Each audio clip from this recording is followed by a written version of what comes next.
So what's your favorite scene in any horror film? Right there, The Shining. The Shining. Which scene though? Give me the bat, Wendy. Oh. Wendy, give me the bat. Give me the bat. Wendy, give me the bat. Give me the bat, Wendy. Wendy, give me the bat. I'm not gonna hurt you. I'm Hey, just gonna... I was just in the adult mom and dad section, so I definitely like to rent and hopefully talk about From Dusk Till Dawn because of all the foot fetish stuff. Oh, okay. Yeah. Sure. Yes. When I first saw From Dusk Till Dawn, a friend of mine let me borrow it, and he said, "Oh, check this out. It's this really cool vampire movie." So the first hour of it or so, I'm thinking like, "Well, where's the vampires?" So I'm like waiting for them. But I've heard everybody else mostly has had the opposite experience where they didn't know it was going to be vampires. But what were your guys' experiences with this movie? I'm not sure when I first saw this. I feel like I knew there were vampires in it. What do you think? You know, back in the early 2000s, I was getting big into like Tarantino films and like, now he didn't direct it, but I think he like did the screenplay and he's in it and all that stuff. And I checked it out. I'm like, oh. Yeah, I love this movie, by the way. Oh, you know what? I could tell. You know what? I would love to tell the story about how Mike first, because I saw his face, I saw everything. So this is back in college. I was like, "Hey, Mike, you know, I want to show you this movie From Dusk Till Dawn."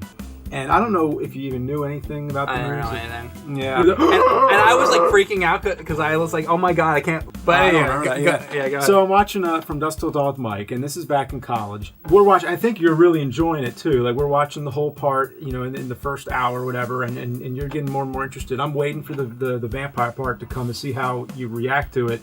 And as soon as they get to the bar and you stop the movie and you're like, "James, we got to go get some whiskey right now."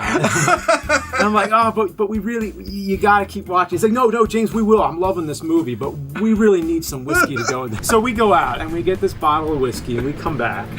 And then I never had whiskey in my life, by the way. So and Mike doesn't even have like shot glasses. He's just pouring it into like these regular glasses. So he hands me this glass of whiskey and I'm just like, I smell it. I'm like, oh boy, it's strong. Whatever. I take a sip of it. I feel it burning and everything. I'm like, oh boy, this is rough. As we're sitting there, we're drinking the whiskey. Then the vampire shit goes down. Oh. And he's just like blinking his eyes, looking at like, James, what the fuck just happened to this movie? And then I remember you just burst out laughing. It was perfect. It was like the perfect way that could have gone. Yeah. Yeah, I had no idea. I thought it was just gonna be like a regular and then It's a fun movie. Well, there's some other bullshit I gotta deal with. Yeah. Believe in what I saw, and what I saw was fucking vampires. My brother was just killed by a fucking vampire.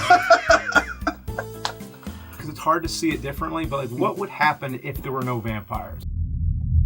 I love how everybody in that bar seems like they were waiting for this to happen because they're all ready. Yeah, we talk about the gun. Yeah. Like the barrels are supposed. How do the bullets get in there? Didn't he have a story that he told you about the Top Gun about being in the army and how it jerks and I just actually I asked him if there was going to be any recoil, but like there's no recoil. Oh, that's right. It's like, what? You don't know shit. Like he was. Yeah, he's hilarious. Well, just everyone in like when people think of From Dusk Till Dawn. The police officer in the very beginning. Yeah, Michael Parks. He plays that character in multiple movies, but he walks in and it's so quiet. He mumbles through the entire thing. Yeah, but he's so great. Some of them damn burritos ain't good for nothing but a hippie when he's high on weed. But the first time I watched, I'm like, this is like so boring. Like when like a lot of Rodriguez movies, like there's like it's like calm. And then a bump. And then a bump. And then a bump. And then a bump film. Yeah. He's a serial rapist and killer. He's like a horrible like person in this movie. But like but there's a switch that goes off because then he's just kind of weird and like you know, awkward. Yeah. It's really he did a good job. Like you said, it's something. I've studied this for many years. Okay, I'll just go ahead with this. But in the commentary, they're talking about how like he's sucking on Salma Hayek's foot during that like dance scene. To suck on Salma Hayek's foot, and I gotta fight a giant rat. That is like probably one of my favorite scenes ever, the dance scene. To suck on foot. Oh, it definitely until the was. foot fetish part. Unless you have a foot fetish, in which case it's probably even better for you. Maybe, yeah. great. I pass on the foot, but that's Tarantino's thing. Whatever, it's his thing. Sucking on foot. Yeah, I really love how you take these dysfunctional kind of like pair of brothers who are criminals, and then you have, the family and Bar. I think that's the point when, he says the line. He's like, "Are you too much of a fucking loser to not know when you've won?" I wonder if he does a bunch and the editors are like, Oh, maybe. It's a Schindler's List. Like The kid gets eaten by, not even just, like, they don't just suck his blood, they're sucking on foot. Yeah. And then he has to beg to his sister. His own, oh, so what's your name? Sex Machine. throws a condom full of holy water Oh, yeah, that's that right. he blessed at his own head. Psychos don't explode when sunlight hits them. Yeah, he's like, oh, and here comes Satanica Pandemonium. and guitar. I don't think it's someone in the bar. I think he had it. he just brought it Because it up. took like 2 minutes.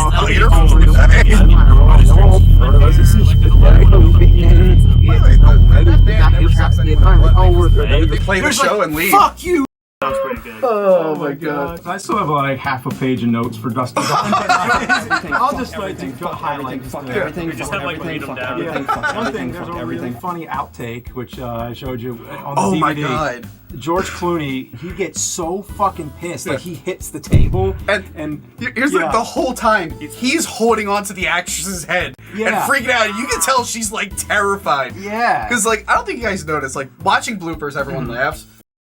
So basically, on the commentary, Tarantino is cracking up saying, like, okay, the MPAA, it's not that they don't like gore, they just don't like the color red. And then the last thing I'll leave it at is the ending is so great. High-tech trucks, but I'll have to watch it sometime when I'm not drunk.